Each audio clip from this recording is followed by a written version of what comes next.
Hey friends, welcome to the Uncommon Freedom Show. I'm Kevin. And I'm Becca, and we're your hosts. Here every week to help you reach your potential and maximize your impact in every area that matters.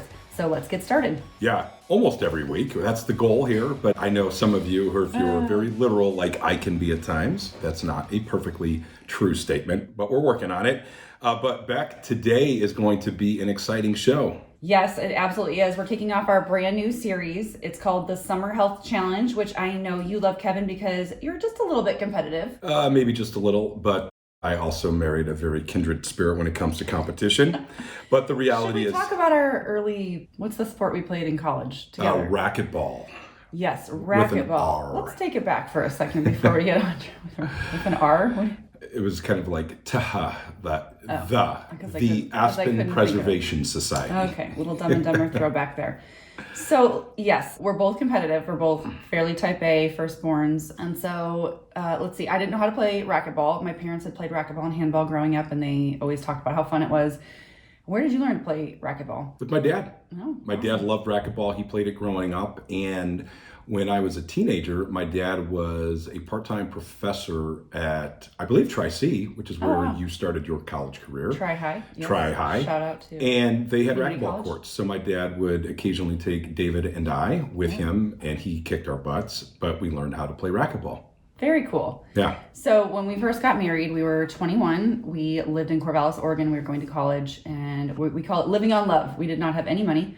We were both working, and you were... No, we had some money, just enough to pay our bills. Just a tiny bit of money, right? Yeah. We were very much living on love. So our social life was very simple, but it was actually really awesome. So the apartment complex we lived in had a racquetball court beneath the office. I mean, it's just kind of crazy that, as old as those apartments were, that was something that they had there. But they had the racquetball courts, and frequently we'd go on the weekends, right? Because Friday or Saturday night, or both. Nobody else potentially wanted to play racquetball on a Friday or Saturday night, but we did.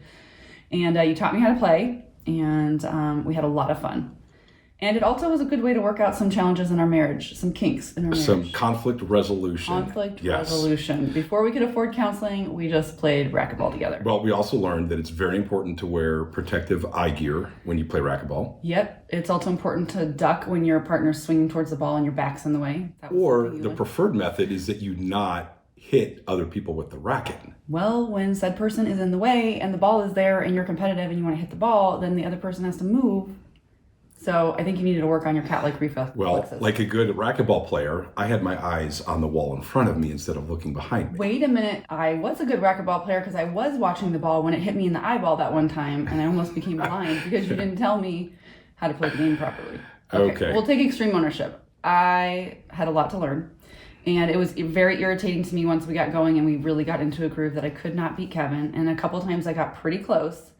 And then at one point along the way, you actually switched hands and admitted to me you were playing with your weak hand, which just literally pissed me off more. But it was a very fun way to spend time together, and we exuded a ton of energy. But yes, I did hit Kevin with the racket in the back, maybe? Many times. Mostly in the back? Yeah, arms, couple back. Times. Yep. Anyway, he's a tough guy. He made it into the Marine Corps after that. I was just getting him ready for Marine Corps. I was prepping him. And then I did get hit in the eyeball with the racquetball, which really hurts. And luckily I didn't go blind. And after that, we did start wearing goggles. It was pretty scary because we didn't have insurance back then. No, we didn't. And that was probably within our first month of playing. So it was very early. I can't believe I even kept playing with you. Yeah, it was pretty So then bad. we got safety goggles after that? We did. We wised up and realized that they didn't look very cool, but didn't matter. Yep. No. So yes, that was just a little bit of background on an example of how competitive we can be. We also actually played a card game.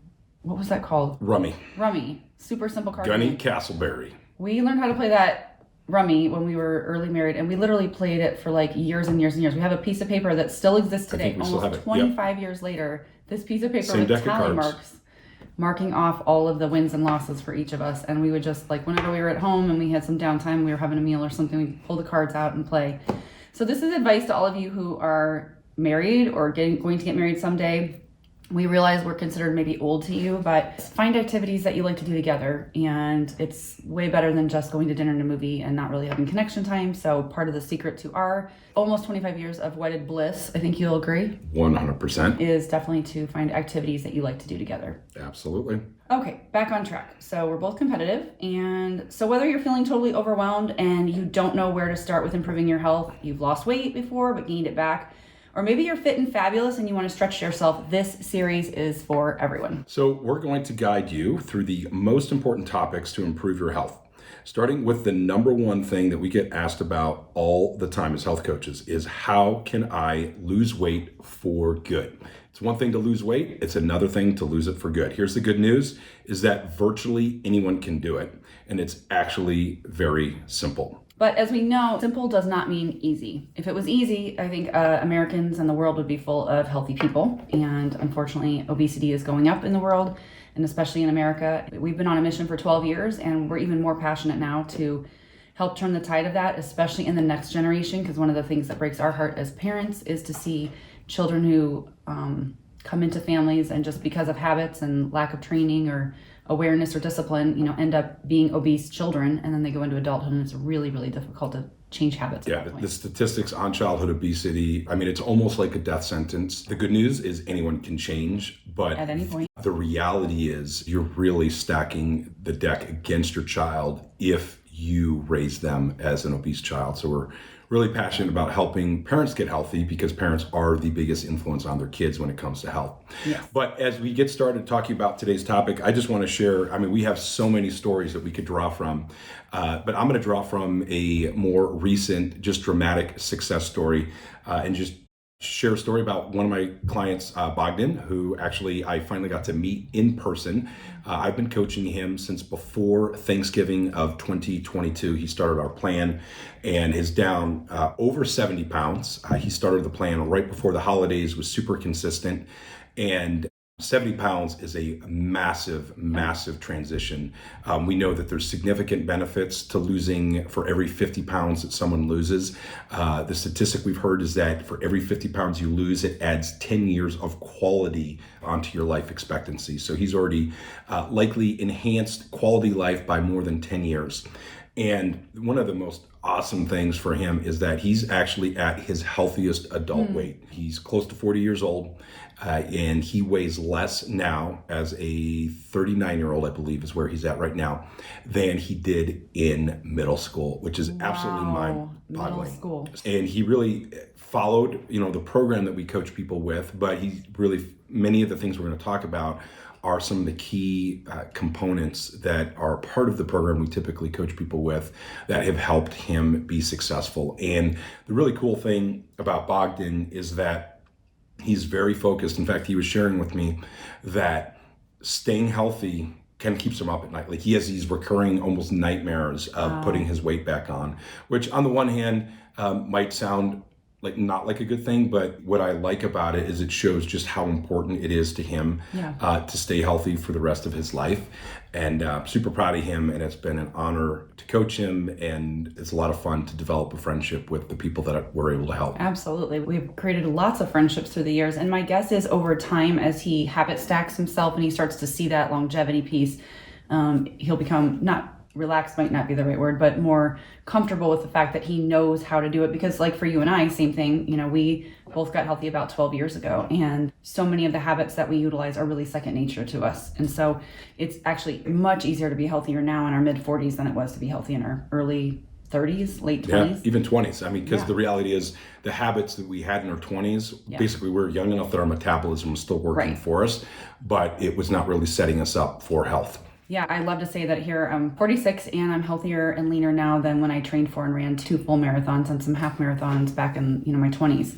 And I look at pictures and I think, wow, I'm just leaner, I'm stronger, and I am in better shape overall. And man, from a mindset standpoint, no comparison. Yeah, let's get started. So number 1 on our list is stop. Well, yeah, we're going to break down, just to put an overview, right? We're going to break down about 10 rules that people need to follow. Correct. Okay.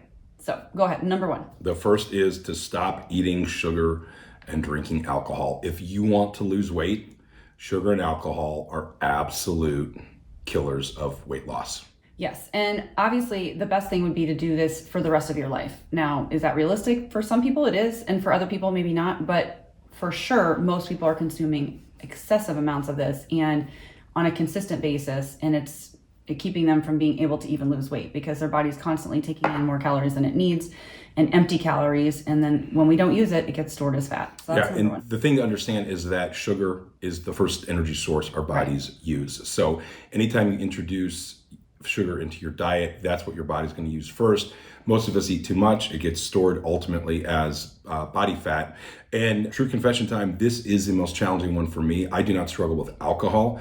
I actually decided at the beginning of this year, just as the more I learn about alcohol and what an actual poison it is, that for the most part, I've had very few drinks this year. If we're at our favorite restaurant, I might have one, but I've just found it's an easy toxin for me to eliminate, but sugar is something I really struggle with, and we're definitely not claiming that we have all 10 of these figured out, but we've definitely learned from experience that they are key parts of getting healthy and staying healthy. Absolutely. And then number 2 is to drink more water. Most people know they should be doing that. Some people are really good at it. I know when we do a lot of our health assessments, we talk to people who are great at it, some people who do a little bit of it. And I've talked to people that barely drink any ounces of water a day. And I think to myself, how have you not shriveled up and just died? So there's a couple cool things about water. I mean, really, we encourage you to drink a minimum of 64 ounces per day. Obviously, consult your doctor if you have any medical issues. But pure water is so good for your body. And most of the time we don't experience thirst until we are already been depleted and basically our body's dehydrated. But we don't get thirsty until we're past that point. And what's neat about starting to drink water, drink more of it, is it becomes one of those really good habits where now I don't go anywhere without my water bottle. I tell people it's almost like if I left the house without clothes on or without my wedding ring, it would be off, which I have yet to leave without my wedding ring or clothing. Thank goodness. Only shoes one time. But taking my water bottle everywhere with me is how I stay hydrated, because there's times you're in the car for hours or you're gone from home. So I know for some people, it's like, if you don't have it with you, it is hard to drink it. So just become someone who carries it with you everywhere you go. Find a favorite water bottle, try a bunch. We've tried tons through the years. I currently have my Stanley, which is a very popular model right now. And really, outside of the fact that it spills regularly, it is my favorite one, but because it actually fits in a cup holder. Because it fits in a cup holder. Yes. And it stays cold, and it has a straw. Those are some of my criteria. So whatever's important to you to help you drink your water, figure that out so it becomes an easy habit that you can start and then continue. And one visual for all of us to think about what the importance of water is that when you don't drink enough water, it's like putting used oil into the engine of a car. Right. So our bodies basically get rid of that water, but when we're not bringing in fresh water, basically our bodies recycle that water. So you would never do that to a car. Don't do that to your body. I'm thirsty just talking about it. And the other thing I think that we learned through our Habits of Health, which is the material that we coach through, is that we lose water through a lot of different parts of our body. Like a lot of us think like I lose water when I go to the bathroom or when I sweat. Those are the only two things. But you can lose water obviously through speaking and perspiration, speaking, and the bottom of our feet, I think, are another place where I was shocked that it was like we lose hydration through the bottom of our feet. So there's a lot of ways that we are losing it and we don't realize it. All right. Next one, a simple rule is to stop eating after 8 p.m. Or if you are hungry in the late evening and you have to stay up, is to have a small amount of protein. Do not be afraid to go to bed hungry. It's totally okay to go to bed hungry. One of the things that we encourage people to do is to go to bed earlier. We know that a significant portion of Americans consume a large amount of their calories at dinner or later. Mostly empty calories. And this was one of the big changes for us. Was we almost always had Breyer's ice cream in our freezer, and normal routine was you have dinner and then a couple hours later have, for me, a couple bowls of ice cream, and those are empty calories. And when you have that type of habit, whether it's snacking on empty carbs through chips, crackers, pretzels, things like that, junk food, desserts, ice cream, whatever it might be, those calories are going to go straight to your gut and other parts of your body in the form of stored body fat. Correct. The program that we coach, we do have people eat usually between dinner and bedtime because they're eating a reasonable amount of food and so they need to fuel again. But one thing we know is that you will sleep better if you go to bed with protein in your body than you will if you go to bed with carbs, especially empty or simple carbs. So just a tip, it will improve your sleep, but it will also not just help you lose weight, but keep it off. Okay, number 4 is to change your surroundings and influences. Boy, has this been an interesting journey for us through the years, but we know that we become like the 5 people that we spend the most time with. And it's one of the reasons we're passionate about helping parents get healthy. And so really taking a look at where you spend your time and who you spend your time with will help you create health for the long term. Yeah. If what we're not saying is leave your influences behind, but what we are saying is be the one to lead your friends and family to health. I mean, we've talked about this before, but you started your health journey. You were motivated after you had Dylan, our third son, in less than 4 years.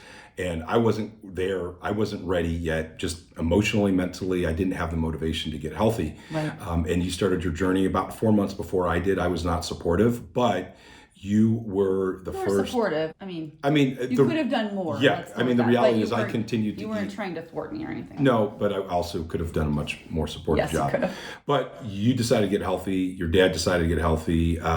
Your brother-in-law Bob decided to get healthy, and then I decided to get healthy. I definitely wasn't your first client, but you started this ripple effect, and then many of our friends and family ultimately have gotten healthy. Sadly, not all of them have stuck with it. It breaks our heart.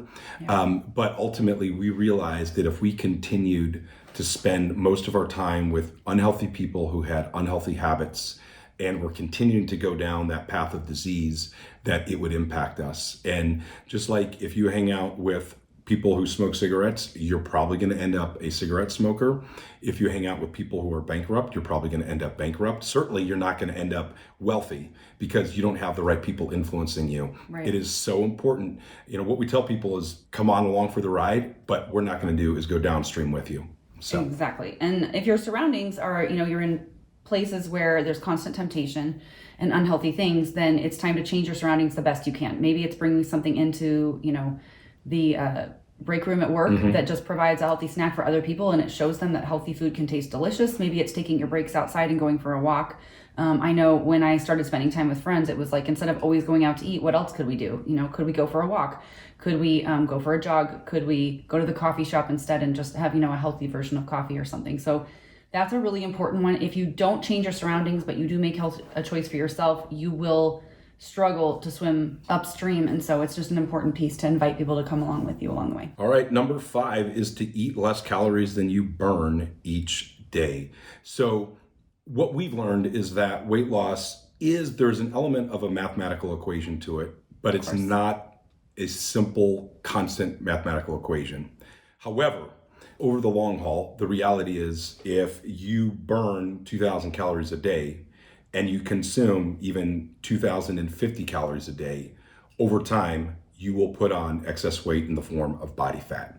And what we've also learned, like I remember for me, one of the big realizations that you created as you were starting your health journey was just this awareness to start looking at nutrition labels. Right. I've shared many times that for me, a regular part of my workday as a police officer was getting, theater-sized boxes of candy. And I just never paid attention to how many empty calories was in that. And I just started looking at it. It was like, wow, it was easy to consume 1,000 to 2,000 calories of pure carbohydrate junk sugar per day. I didn't even have an awareness of that. So paying attention, there's a lot of great apps out there that allow you to track your food. And I think on the one hand, it's nice to be able to lose weight without having to track everything. But we also know if you want something to improve, it is important to track it. Right. But especially while you're getting started, to actually track what you're eating honestly, to have an awareness of just how many calories you're eating and also how many calories you're eating that's coming from pure garbage food sources. And then also to understand how many or potentially how few calories you're actually burning.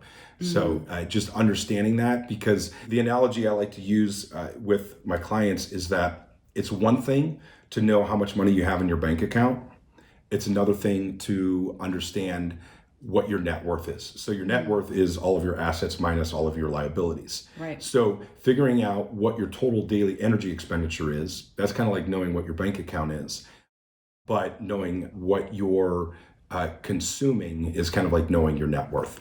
And it's good to have realistic numbers because a lot of times we overestimate what we burn with activity and exercise and we underreport what crosses our lips. Right. So that's where most of us get into trouble. I know sometimes when I go to Orange Theory frequently, and when I watch my calorie burn occasionally, I'll be like, oh my goodness, that was a pack of gum right there. That was all I accomplished. And 30 minutes of on the treadmill or something. And it just gives you that awareness of, is it really worth it? And making choices that are wiser because you understand the cost. Yeah. And the other thing is the majority, especially if it's not tied to a heart rate monitor that has your information programmed into it, the majority of cardio equipment is grossly over exaggerating how many calories you're burning. And, we know that exercise creates this entitlement for more food and calories and even treats. It's like, oh, I'm going to reward myself. And, so many people, they leave the gym, they hit Starbucks, they get a Frappuccino. There's very few people who actually burn enough calories to zero out that Frappuccino. So not to mention empty calories. Exactly. Okay, number 6, understand that weight loss is not the same as fat loss. So get a body fat test.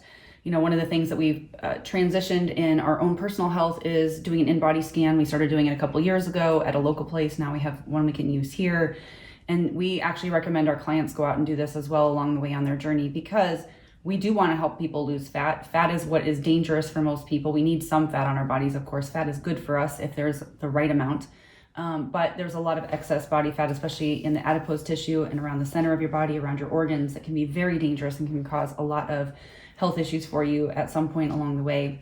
And so we want to reduce that fat, but we also want to have an honest look at what our muscle structure is like and where we're losing and is it an appropriate amount. And when it comes to weight loss, there's a huge difference between weight loss and fat loss. So the key is to find a program or a system that's going to help you lose weight in the form primarily of body fat. Correct. Versus just losing weight, because many of the different methods that people use to lose weight, the weight you're losing or a significant portion of it is actually in the form of muscle tissue, which you do not want to lose, because muscle tissue is good for you. It keeps your metabolism higher, obviously keeps you healthier. It helps to keep your bones nice and strong. And you do not want to lose your weight. Like, for example, one of my clients over the fall lost about 40 pounds. And because he did a starting and ending body fat test with us, was able to track that he only lost 1 pound of muscle out of that 40 pounds, which was very easy to recover once he finished up his transition. But just understanding that there's a huge difference between weight loss and fat loss. Correct. So number 7. Eat quality calories. This is tough, folks. Our bodies were programmed, designed to want that quick hit of simple carbohydrates. But the reality is, until about 100 years ago, simple carbs were very difficult to get. And it took a lot of work to get them. Right. They were berries and they were... Exactly. Like but that. You're never going to get stuff picking berries and eating them. It takes a long time to do that. In today's world, when you can walk into virtually any store, even hardware stores, clothing stores, they have junk food at the counters. And it's so easy to fill up on those calorie-dense but nutrient-sparse foods. Correct. So that's one of the things we want you to think about, is not just like how many calories. Some of the programs out there for weight loss, they do the calorie in, calorie out counting. A lot of counting, a lot of tracking. And listen, tracking is good for you, but I know I don't want to track for the rest of my life. I just needed to build habits that then I could live of. But, one of these programs that has you track all the calories in and calories out, you can eat fewer calories, but if they're not healthy calories for you, then really you're not providing your body the nutrition it needs to run properly. And so we want you to be aware of that. So, maybe too many high calorie healthy foods are even being consumed. And that's where you're thinking, I'm eating healthy, but I'm not really losing weight. A lot of us get stuck eating lots of nuts. Coconut granola can be a quick trigger because it seems very healthy, but it has a ton of calories. It's loaded with sugar. Yeah, I mean, granola is delicious. Most and it's kind of branded as a health food. Too much sugar, so we're really cautious about the type of yogurt we buy. Maybe too much red meat. Hummus was one that actually surprised me because obviously, lentils and legumes are good for you, but again, they carry quite a calorie load. And I saw recently that an actual serving of hummus is 1/4 cup. And for many people, when they go to a restaurant or something like that, they'll eat like a whole bowl of guacamole or a whole bowl of hummus. And so you're putting in just, again, healthy calories, but far too many of them. And so we want to just make sure that we're considering enough protein and enough fiber in our bodies. And you can get great fiber from things like broccoli, avocado, apples, pears, and chia seeds. And protein can be found in all kinds of animal protein as well as other forms. And it's just a really good idea to make sure that you're filling most of your calories from those categories. All right, number 8 is sleep. This one is a highly underrated habit of health. We're actually going to spend more time talking about this on one of the upcoming episodes. But what we know is that the average man needs, or male needs, about 8 to 9 hours of sleep. The average woman needs about 7 to 8. And in today's... Sorry, that was a Dwight...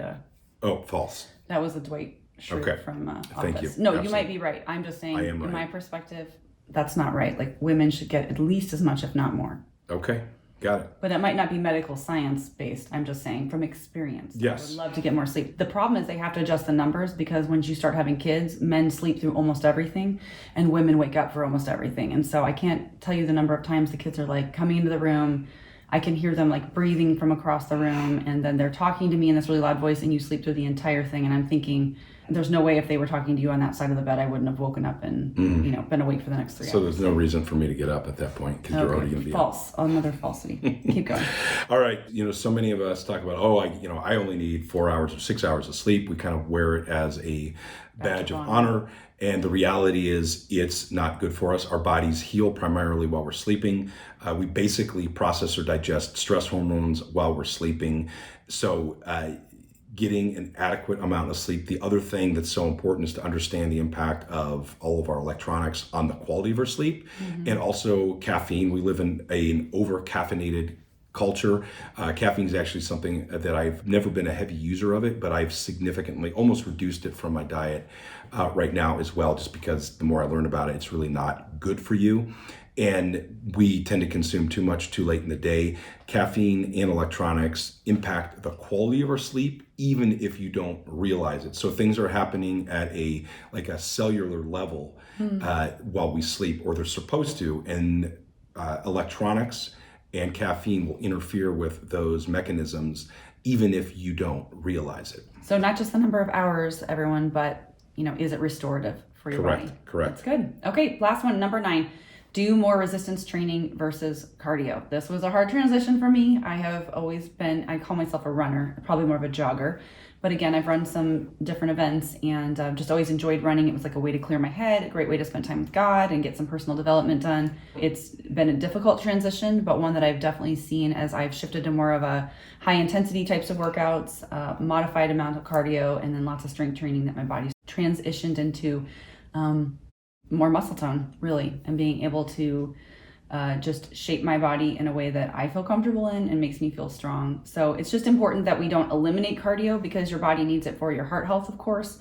But most people head that direction, and most people do cardio when they are overweight, and that is not healthy for your joints either. The thing about muscle is that it weighs more than fat. No, I'm just kidding. That's one of the things that people love to say. It burns more calories than fat. So, and it's more dense than fat. Correct. But it is not way more than fat. A pound of fat and a pound of muscle are both a pound. 1 pound. Just like bricks and feathers, right? Yes, bricks and feathers. But our bodies naturally start to lose muscle around the age of 20. And the statistic I remember from our health program is that by the age of 40, if we are not counteracting that normal entropy that happens in our muscle, we've lost enough muscle where our metabolism is burning about 2,000 fewer calories per day when you're 40 than when you were 20. Now, you can pretty much counteract this with healthy diet and strength training, but if you don't, that is why many people, we've heard about it. By the time they're like, all of a sudden I turned 40 and the weight started coming. I do the same thing and I get very different results at that point. Yeah, exactly. For many people. And the thing about cardio, if you're super heavy on cardio, what you're training your body to do is to be very efficient. Yes. And the reality is, you might want a car that's efficient, but you actually don't want a body that's efficient with calories. You want a body that needs a lot of calories, because what that does is it helps you stay healthier. Exactly. And we're really excited for the program we coach. We're going to have some essential amino acids coming out at the end of the summer. And we've been using branched chain aminos, which are how many? Those are 3 of the 9 essential. And our new product is going to have all 9 essential amino acids. And those are really good for preserving muscle and building muscle. And so we're excited to be able to utilize those with our clients and coaches. And, again, it's just another piece of our health puzzle that we've been filling in as we continue to pursue what we want in ultra health and be an example to others. So we're excited to follow up on this series. We have more episodes coming on the Summer Health Challenge, but we're most excited about everyone getting into action. So if you're committing to 30 days of focused improvement, tag us and use the hashtag Summer Health Challenge on social media so we can cheer you on. Could I give a quick one-line summary of all of the top 10? So the first is stop eating sugar and drinking alcohol. Drink more water, at least 64 ounces a day. Stop eating after 8 p.m. or if you're going to eat, have a small, healthy, protein-loaded meal before bed, but don't be afraid to go to bed hungry. Change your surroundings and your influences. Eat less calories than you burn each day. That is if you're trying to lose weight. Understand that weight loss is not the same as fat loss, and we also highly recommend that everyone gets a body fat test, and we recommend you do that at least quarterly, ideally monthly. That's a great metric. Eat quality calories, but also understand that some of the health foods that are out there are also very high in calories. So be very cognizant of that. Make sure you get plenty of restorative and quality sleep, and then do more resistance training versus just doing cardio. Okay, and the last thing is if you found this show helpful, please take 5 seconds to leave us a review. It helps so many new people find the podcast.